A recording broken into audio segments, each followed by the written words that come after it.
Hello, it's a beautiful day for painting, so let's get to it. Today we're going to paint a vase of tulips. Very simple background, but we'll get to learn how to paint glass and flowers, which are two things that we haven't done yet. So, the first thing that you have to do is prepare your watercolor paper. I have done that, huzzah, like magic. This is Arch's rag paper, so I had to stretch it. To stretch paper, you just soak it in water for about 5 to 10 minutes.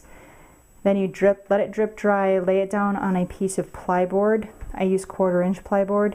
And then you staple it about 1.5 inches apart all the way around the edge. As the paper dries, it will stretch itself and it gets really tight. So then, to keep the edges down and also to give me a nice clean margin when I take the tape off at the end of the painting, I tape masking tape around all 4 sides. Then I have a printout of my reference material, and I'm going to use this to look at while I draw my tulips. So the first thing you want to do is estimate where the line for the horizon is, or the tabletop edge. So you can see it's not right in the middle, but it's a little bit down. I'm going to put mine about here. Drawing nice and light, and you can go back with a ruler once you're sure that the line is where you want it to be. Just clean it up and make it very precise. And depending on the style that you're painting, you may not need your lines to be perfectly straight. Depending on the style that you're painting in, you might not need those lines to be perfectly straight. So that's entirely up to you. But keep in mind that if you draw it accurately, you can always loosen up this painting more easily than trying to go realistic from sloppy lines. So when in doubt, start with your realism. Then I'm just going to indicate the bottom and top of the vase in terms of the horizon that I've drawn. So I'm just looking at this space here and this space here. This is about the bottom, with my sides cut in about here. I'm just going to keep those lines nice and sketchy. And then for the top of the tulips, I'm just going to create an arc. I'm drawing this arc here, an invisible line that you can't really see, but it's made up of the ends of these tulips. So I'm just indicating for myself some of the ends and the edges of these tulips.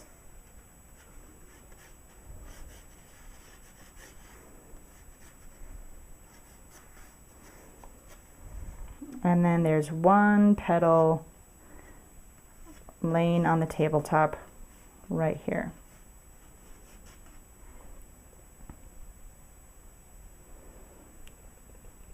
Then, when you have things sketched in and they're nice and light, but you know that you have room for everything, then you start going back and straightening everything up.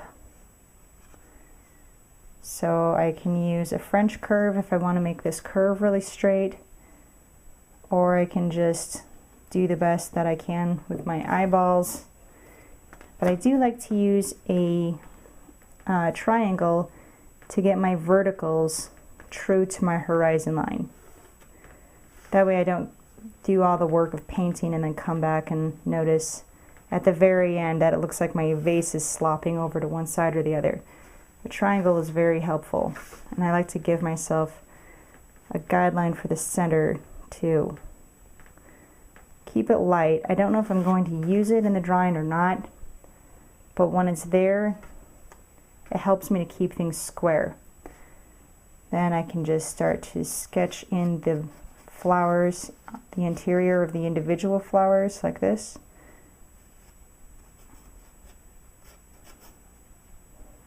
There aren't very many tulips, so this is a nice reference to work from. It's not too confusing. This is your first still life. It's not going to be too challenging, but it gives you enough that you can do a really good job and make an impressive painting. So I'm just kind of keeping track of the tulips as I go. I know now that this line is not going to be used. But now I have everything in place. It's just really sketchy. So believe it or not, the hard part is done. Now I just have to go back and straighten things up. I'm going to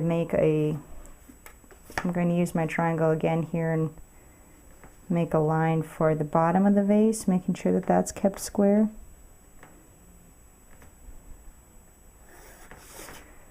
And then I can freehand around it, but since I know my vertical center and I know my horizontal center, drawing the curves becomes a lot more easy.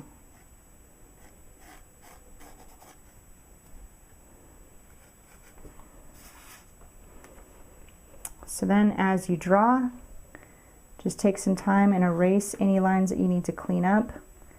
I shouldn't be able to see the back of the wall behind the vase here, so I'm going to erase that. I'm going to clean up my tulips by drawing the petals individually and make these as detailed as you want them to be. But it's always just a matter of putting in the smaller details on top of the larger shapes. So remember, I started with the big shape of the vase and then an arc that encompassed all of the body of flowers. Then I broke that down into some smaller shapes. I got rid of this line that was sketchy. And now that I have all of the individual flowers plotted, I can go back and add individual details to each one. And that's the way that you need to always draw. Whether you're drawing as an underpainting or you're drawing in a finished charcoal sketch, anything like that, always start with your large shapes and then work down and get more and more complex with the smaller shapes. But don't start with those small details. So I'm just going to take some time off camera here and draw these tulips, make them as precise as I want them to be, and I'll come back to you and I'll show you where to go from there.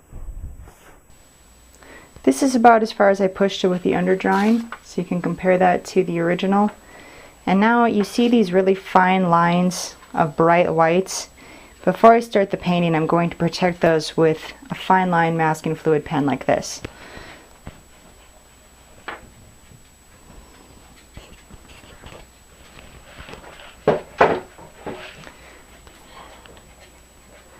So I'm not looking for the large spaces on the petals, I'm looking for these fine areas that are going to be more difficult to avoid.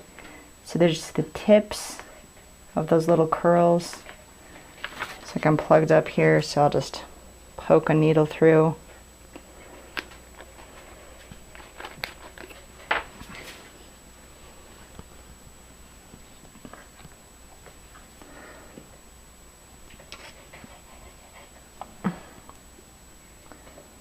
So you can just use the fine line and protect these little bitty tiny edges. You can get these in two different gauges. So there's a thicker and a finer. This is the fine gauge. But I have both. I find these a lot easier to use than the brush-on type of masking fluid. I'm just going to finish protecting these tiny little edges. Let it dry and then I'll come back when it's time to start the painting. So this is just an easy process of squeezing on, but you do need to be really careful because anything that you protect with masking fluid is going to stay very bright and distinct. It's going to be difficult to cover up mistakes. So my recommendation is not to mask out anything that doesn't have a really distinct edge. Like this background, not distinct, I'm not going to mask it. This background is blurry, so I won't mask that, but I will do this edge. So let me get this done and I will come back to you.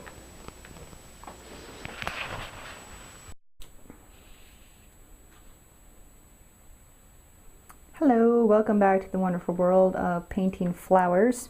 Since I saw you last, I did do one small change. I was just going to protect the small lines, but then painting the picture in my head, I decided that with this large expanse of a really smooth background, I was going to get a nicer effect if I protected the flowers outright, and then I can go right over the top.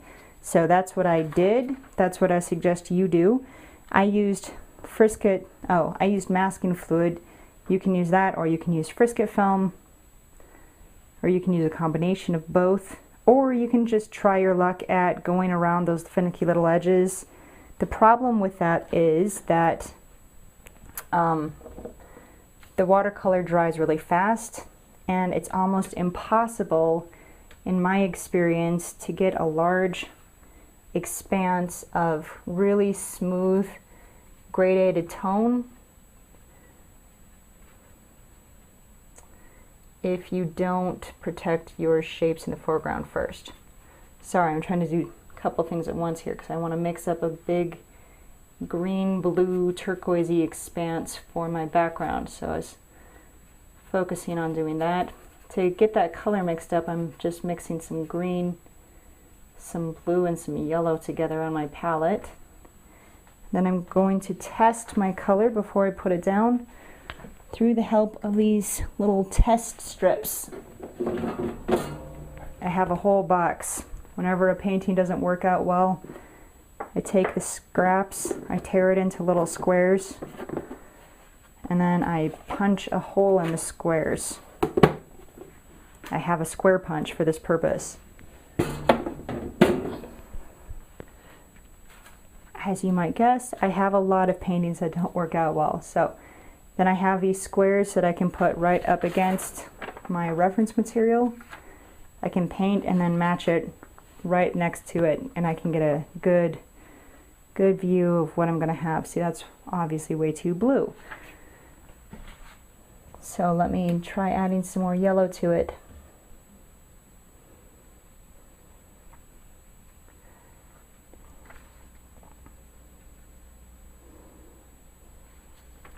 That's getting closer.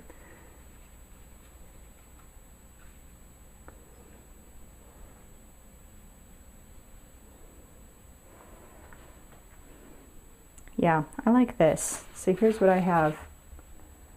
It's obviously darker than what's in the picture, but what I can do is just add a little bit of water and that will lighten it up right away. So here I go, right over the top. Doodly doodly doodly. Notice I didn't wet my paper first. I debated. Decided not to wet the paper because that does always drown your color a little bit. I want fresh, vibrant color, and so I'm going to try to work on dry paper with good, luscious color as much as possible.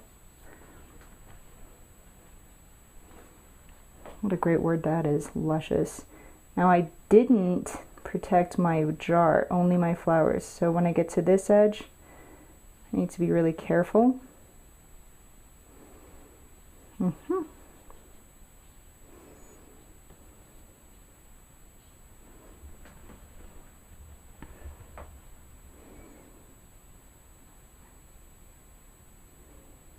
Same thing on this side.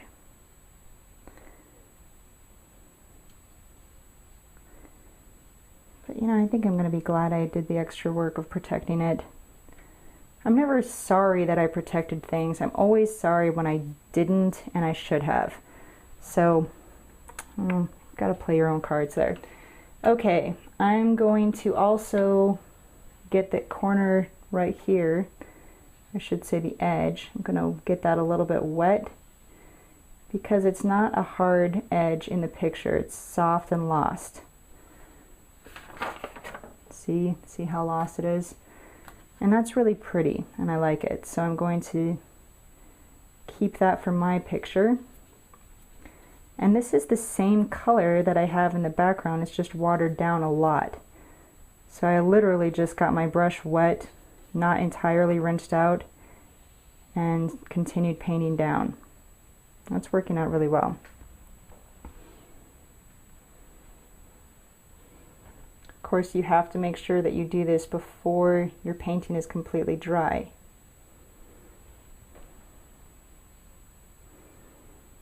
Now up here I got a little bit of a bleed. That happened because I got a little bit too much water on it. It is what it is. Not the end of the world, but I do have a bleed and I really can't fix it now.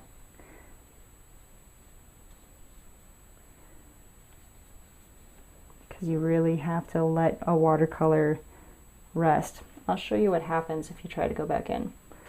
Say I try to go back over the top and fix my bleed. And now I've got a line, so that means I have to go up farther and farther and farther and farther and farther and try to get it all smooth again. And it's still not going to look exactly the same as if I just put it down correctly the first time. So now don't forget my cardinal rule. A watercolor is always better where two or more colors are mixing on the page, which includes boring green backgrounds. So I'm going to go in here with a blue.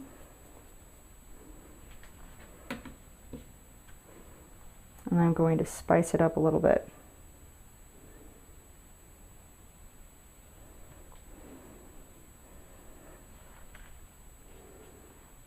Yeah.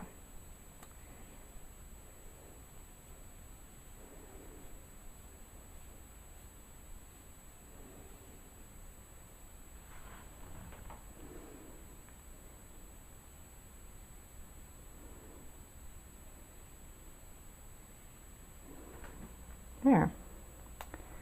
Not a whole lot left I can do. The one thing is I can add a little bit of this detail to the texture in the foreground. Let's see if I can get away with it. Because those lines are not incredibly hard,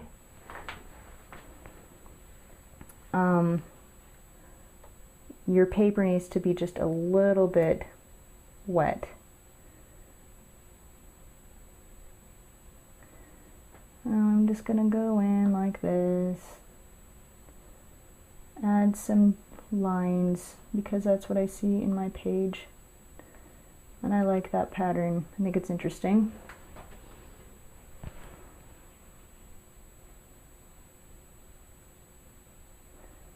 And as I get over here, the color gets a little bit softer. So I'm gonna rinse a little bit off my brush. Soften it up, continue on my merry way, just like so.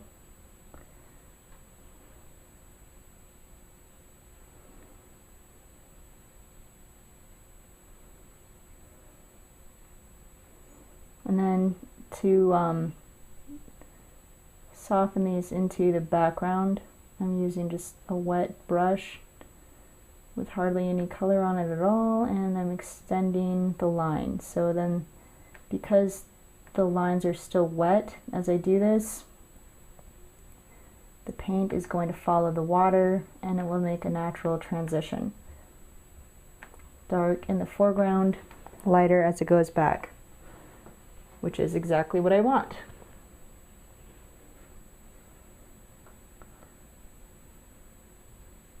When you're making a pattern like this and you're freehanding it, don't cheat. I'm already cheating because I didn't use a straight edge to lay it out. Don't cheat more and go over here and skip this big bunch in the middle. You will always regret it because it's not going to wind up. You're not as good. It's not going to wind up following the right pattern and angles, and you just have to face it that you're not as good at eyeballing as you think you are.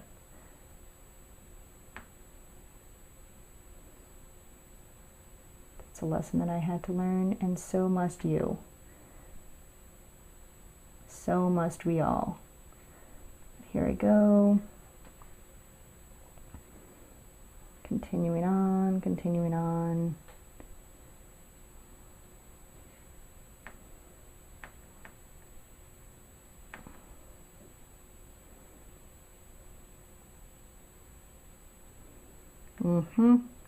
Boring to watch. I know, I know.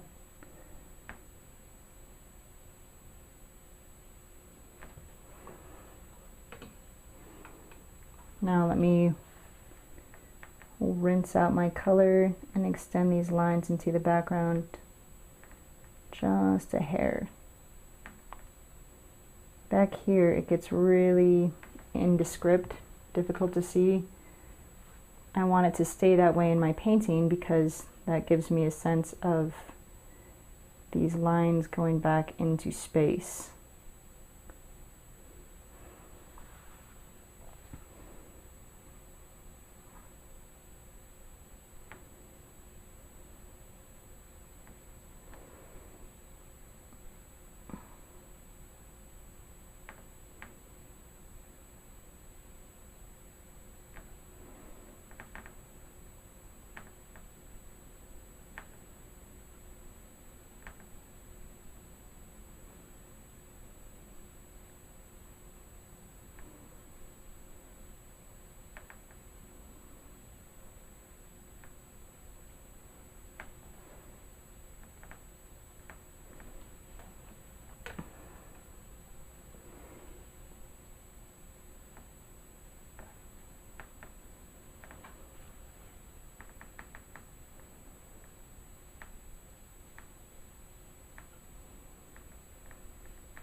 And then I'll just kind of wash over the top over here so that it looks like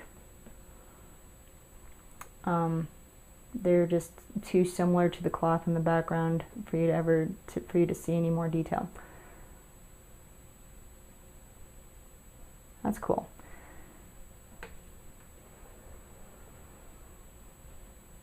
And there's a wash of yellow in the front. I see just a bit like this.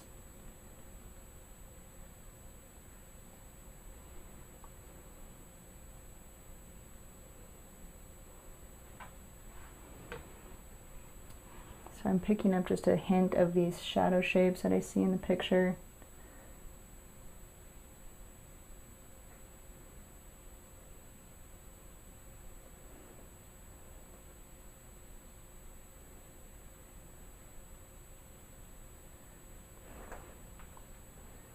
And this more intense yellow.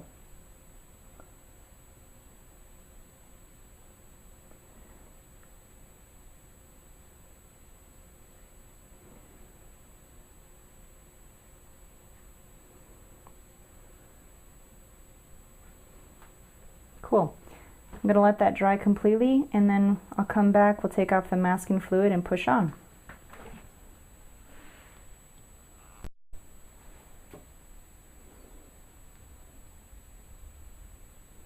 Now the background is all dry, so I can remove the masking fluid off the tulips. And I'm going to do that with this rubber cement eraser.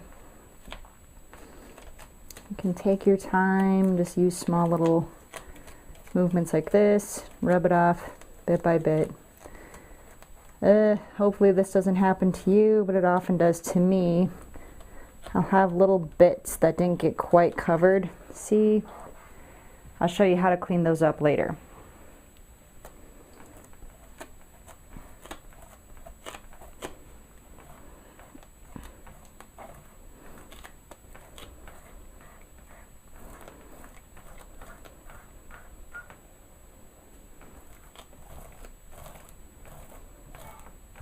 Just remove all that masking fluid.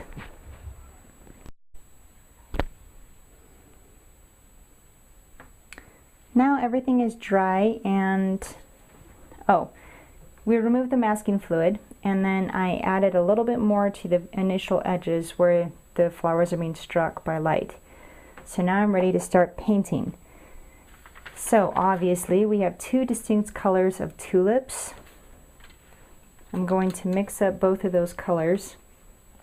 I think I'm going to start with the light ones first, just to kind of get my hand in.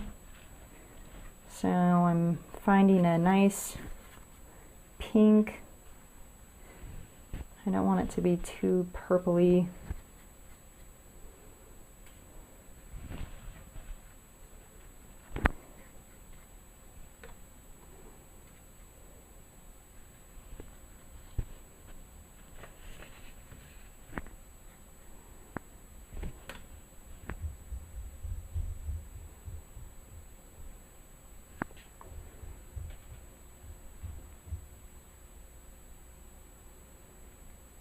And once I have my color mixed up, Since it's a light color, I'm going to keep my washes pretty wet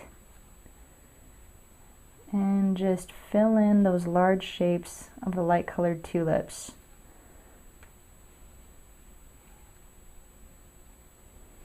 I'm using a flat, a surprisingly large flat. You always want to use the largest brush that you can for the area.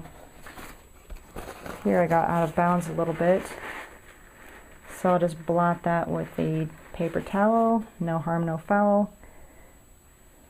Do this one in the background. My pencil lines are a little bit hard to see. Might have been wise to go over those lines with pencil before I started painting, but not the end of the world.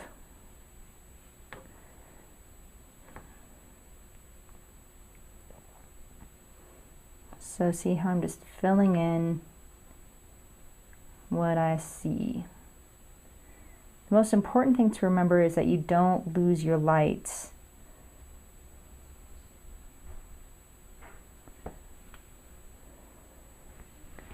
So those three are done, but remember the cardinal rule. It's always better to have a couple of colors mixing together, and that includes really pale pink tulips.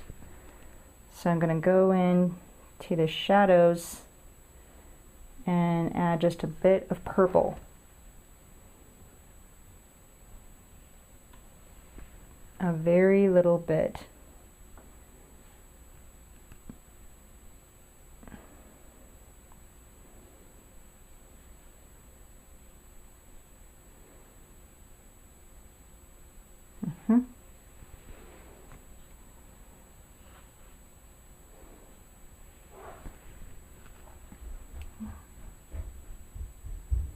And I'm going to make this edge a little bit more interesting by breaking into it. There's kind of a soft, almost veiny texture to tulips. And so I'm going to add some little lines that reminds you of that feeling of the, it's hard to describe. You know what it is, everyone knows what a tulip feels like and looks like. So you know that veininess. On this one in the foreground, that is going to be a little bit more visible. And then I'm going to blot the top. Blot. Nothing else gives you that really great lost edge quality. It's just a paper towel. Blot and done. So we're going to let that dry, and then we'll move on to the darker colors.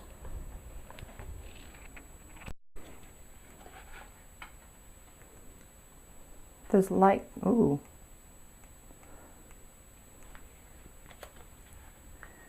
The light colored petals are dry now, so I can go into the dark ones. I'm going to do the same thing as before. Just mix up the colors and match them and put them down.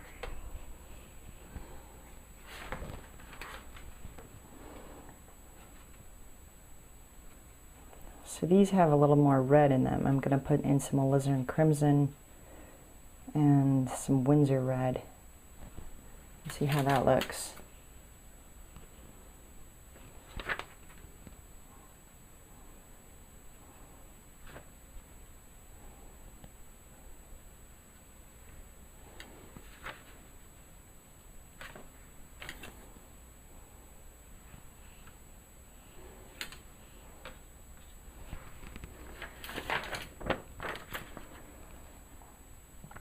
I'm going in this time with a dark or a smaller brush,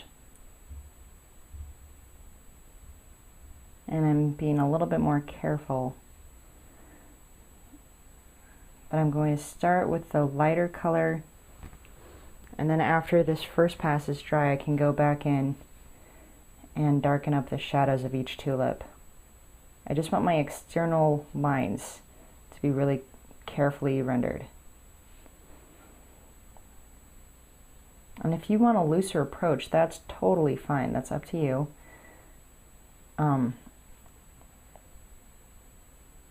Just make sure that you have consistency.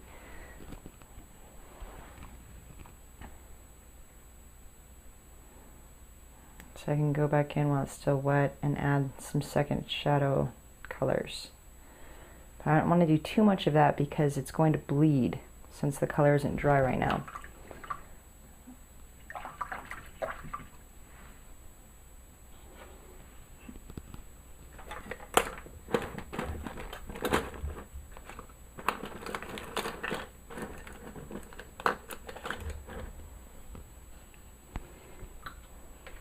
And I really need a brush with a corner on it, so I'm swapping out that filbert for an angled shader. That way I can kind of poke into those small little areas like this,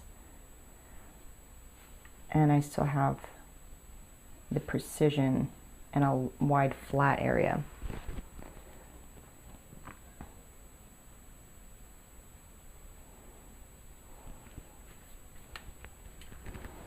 On this side, the tulips are still dark, but they're getting more light.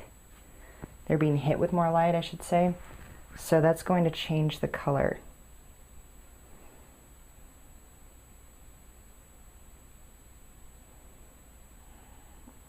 But you're just going to go carefully around.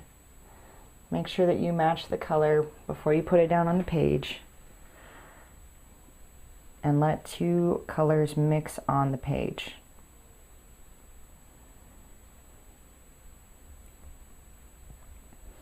Also, don't forget your blotting trick.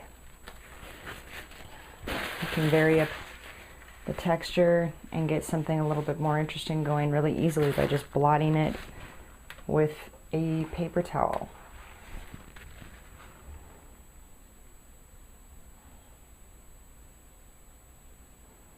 I'll see how I give myself lighter values on the light struck areas of each flower. That's going to come in really handy for the realism and help it make it look like the light is coming from this one direction.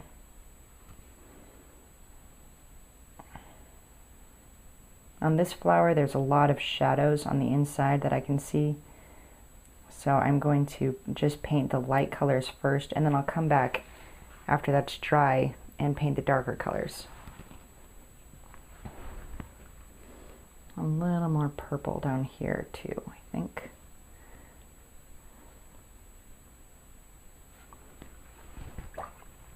There's also this really light green leaf sticking up, and I want that to stay really true. So instead of going around it, I'm actually going to paint it first, and then I'm going to let that dry and paint the leaves, and then paint the flowers around that. That way I won't lose track of it. So it's right in here.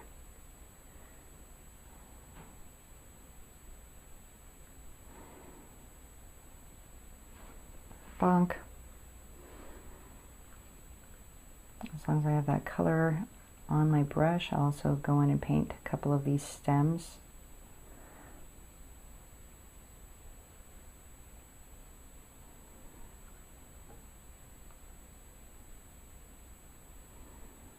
So this is just a game of matching the color and putting it down, almost like a coloring book, except in our coloring book, we always make at least two colors mixed together, and we get to use water, which changes everything, because then we get a lot of experimental, cool textury looks, and we get to play with lightness and darkness. So this isn't any old box of crayons, but you are going patch by patch here and filling in what you see. And so that in that way it's similar. And I think I'm going to take some time off camera now, because I'm going to be doing the same thing to fill in all of these dark colored flowers. Nothing that you haven't seen, but it is going to take quite a while, and I don't want you to get bored. So let me do that off camera, and I'll come back to you and I'll show you how to work on the jar. Oh, and also to finish up the... So let me paint the base tone on these tulips. I'll come back, we'll remove the masking fluid, I'll tell you how to, and I'll show you how to finish up those final details on the flowers. Then we'll move into the jar.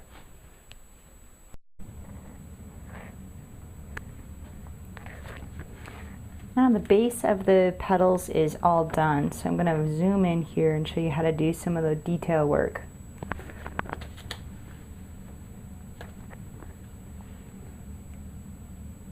That's good. The first thing I'm going to do is remove the masking fluid.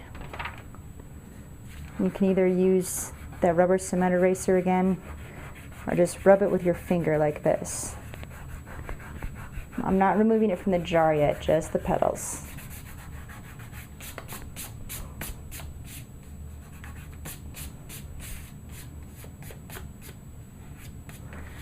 And then I get this small angled shader, get that ready, dampen it, and I'm going to soften any areas that got messy or needs a highlight pulled out a little bit more clearly. So if I need to take out a little bit of highlight on the edge of this petal, for instance, I can do that. Or see how messy this edge got here. I can clean it up by just gently rubbing like this. And this is especially effective for fresh color, so color that has just barely been painted. But I'm actually usually surprised by how well it works.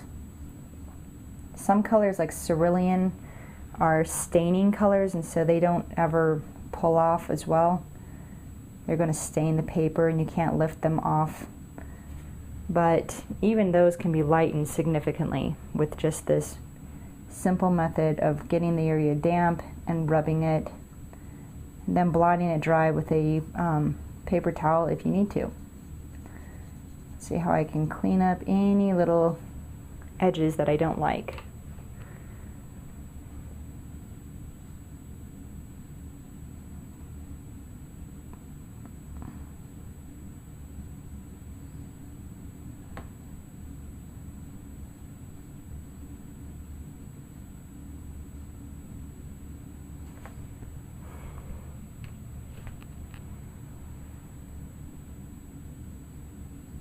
So I do some work like this, I pull my highlights back out, and then I can go in and I can add some darker shadow shapes. So I'm looking at the inside of some of these flowers where I want to see more of an indication of the petals overlapping. That's going to make a shadow, and I want to show that shadow a little bit better than what I have it here. So for instance, right in here, I'm going to put down this shape as one big shape.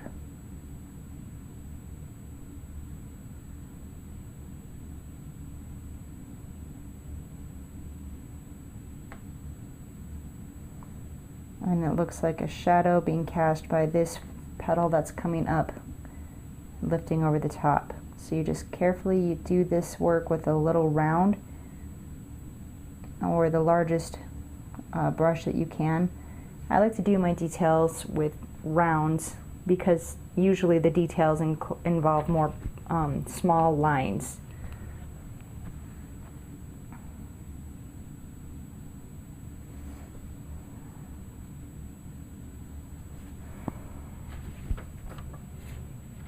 And in the background here, I'm going to lighten up this tulip back here.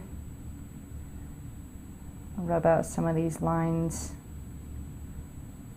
And I just want it to look a little bit more different from the darker colors in the front.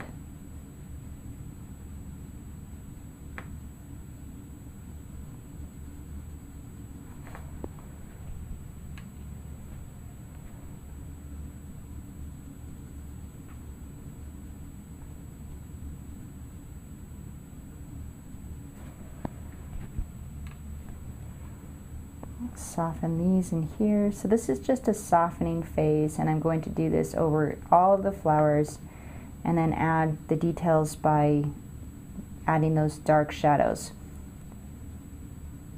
So the basic principle of watercolor is that if you need a distinct edge, you need to paint when it's dry. If you need a blurred edge, you paint wet on wet. It's a really, really simple form that everything sort of boils down to. That doesn't mean that mastery of it is going to be as easy, but that's where you start.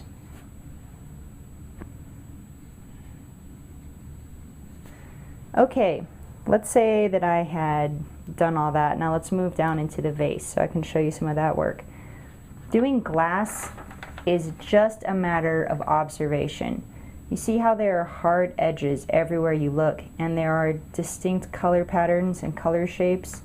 All you're going to do the glass is, I like to start with either the color behind the glass or the color of the glass itself. And by doing all of one or the other, I kind of make it a little bit more simple for myself, because I know I only have two basic shapes to deal with: the shape of the glass and the shape of these stems. In this case, I'm going to start with the shape of the glass. So let me get a round, so let me get a flat brush wet, and I'm going to match this green color. Since it's glass, it's clear and it's reflecting the color behind, so it's going to be really similar to the background, but it has to be distinct. That's way too dark. I'll try again. Better.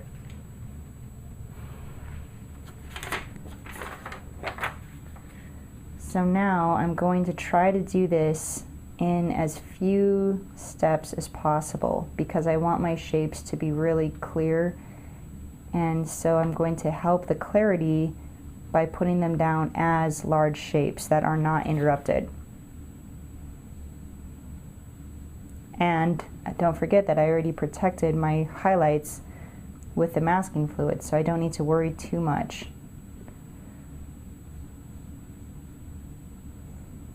See how I'm just painting in this glass, paint it over here as well.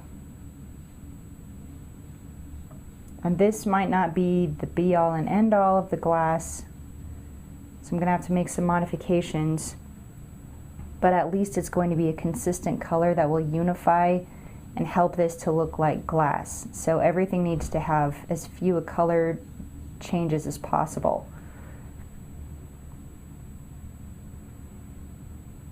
On top of this, we can start to add some of the shapes of the stems.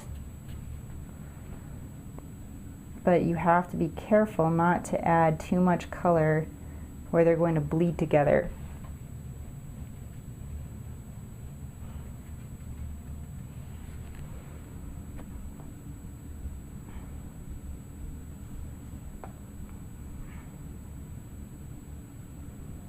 See how I can just kind of fill in these interesting stem shapes, and I can do it fairly quickly because I've already drawn them.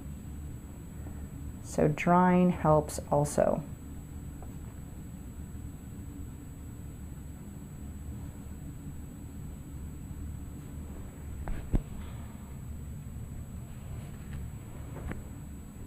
And you don't have to precisely match every shade of green, but you do want there to be the same number of differences so that you'll look like, you know, these different stems are in the vase together.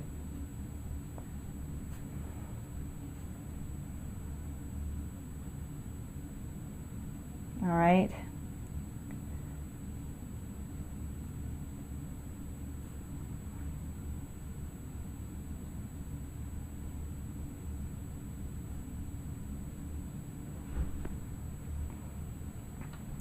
So that's a good base.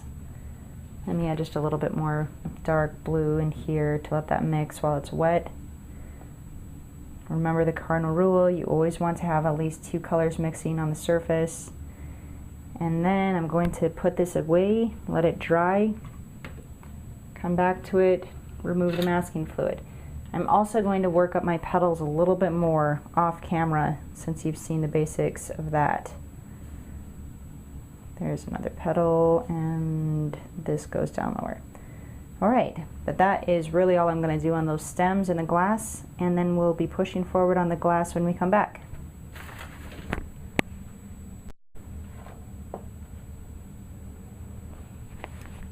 I'm going to focus in on the vase here so you can see a little better. That's where we're going to concentrate our efforts. Get the reference material nice and close. And now that this first pass is dry, you can remove your masking fluid.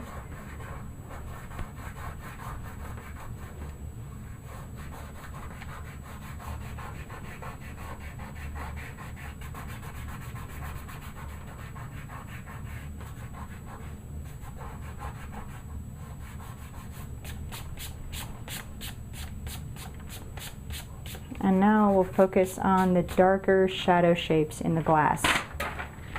So I'm using a flat and making sure that I match the colors before I put them down.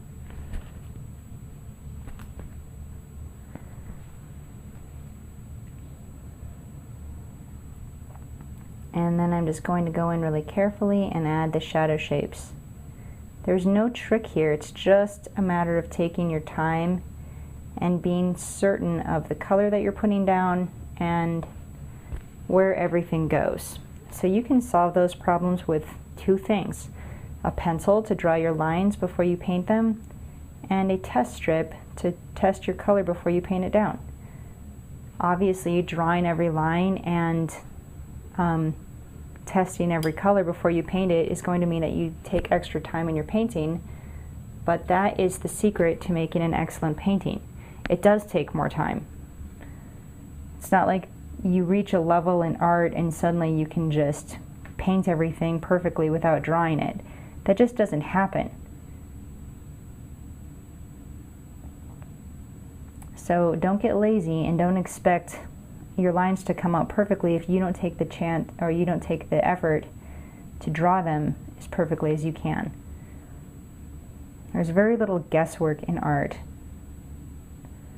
especially when you're trying to match a reference material. So that should be actually really comforting, because you know that all it takes is time and you can do it too.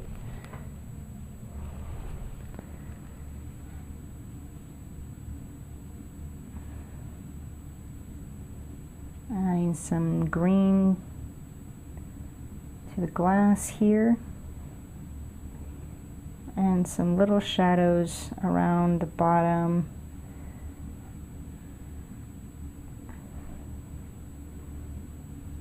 You want your lines in the glass to be really sharp and precise. If you'll do just that much, you're going to make convincing glass. The eye doesn't call for too much realism and development before we'll see like, oh, that's glass.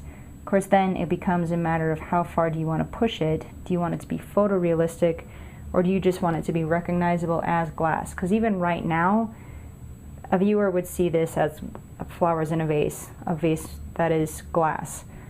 So I've already kind of fulfilled that basic level, but I want to push it a little farther.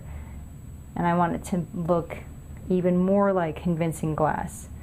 So that's why I'm going the extra effort here. But the brights and the shadow shapes are convincing enough even as they are right now.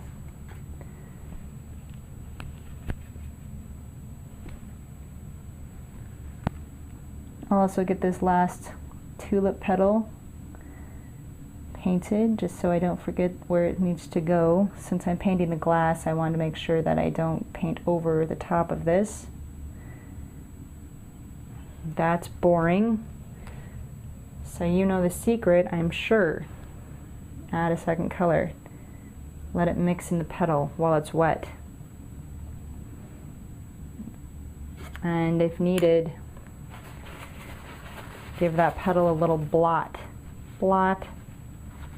And you get some instant interesting texture. And truly, truly, the most important thing about your watercolor painting, more important than it being realistic, more important than it being drawn accurately, more important than perspective or anything else, is that there's something interesting to look at. It really is. That has been a difficult lesson for me to learn, but I am convinced of the truth of it now because I've seen so many kinds of paintings.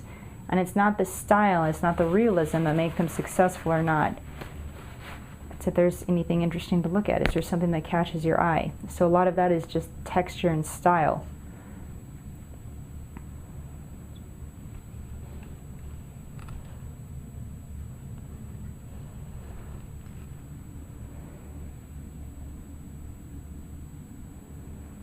This is actually supposed to be a stem right here, so I'm going to paint the green right over the top.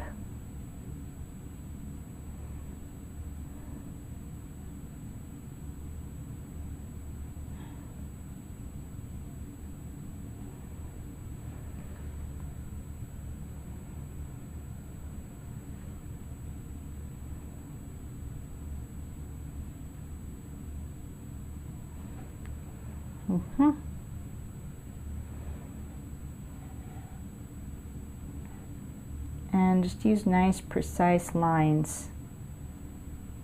Remember that the glass is going to cut really sharp edges with color, so all of your color shapes are going to be really distinct. There's going to be sharp brights, there's going to be sharp darks.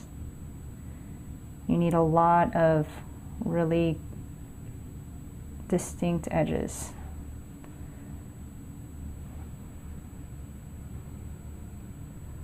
And then in this last petal over here, it's so light struck that you're not going to see a lot of color on it, but there needs to be enough so that it will read as a leaf in the light.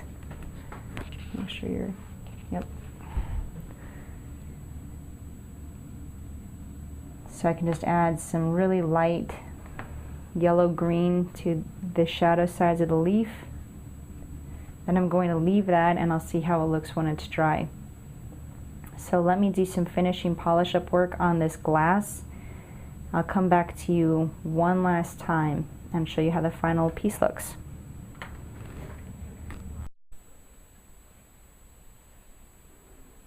All right, here we have a, oh, let's turn some lights on here.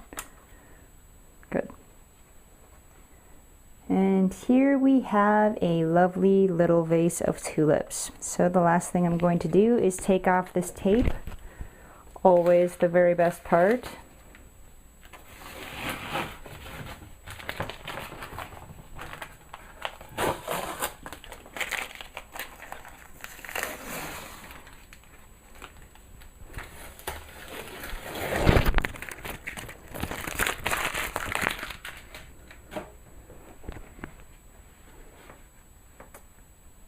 But don't remove the staples, not yet.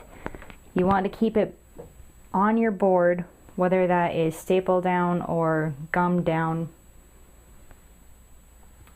until you are absolutely sure that there's no other changes that you want to make. You can still make changes after you've taken it off the board, but if they're major and you wet the paper, it's going to buckle on you and it will never dry flat again. So take a day, take a week, make absolutely sure there are no more changes you want to make to your painting, and then take it off the board, sign it, and be proud of it.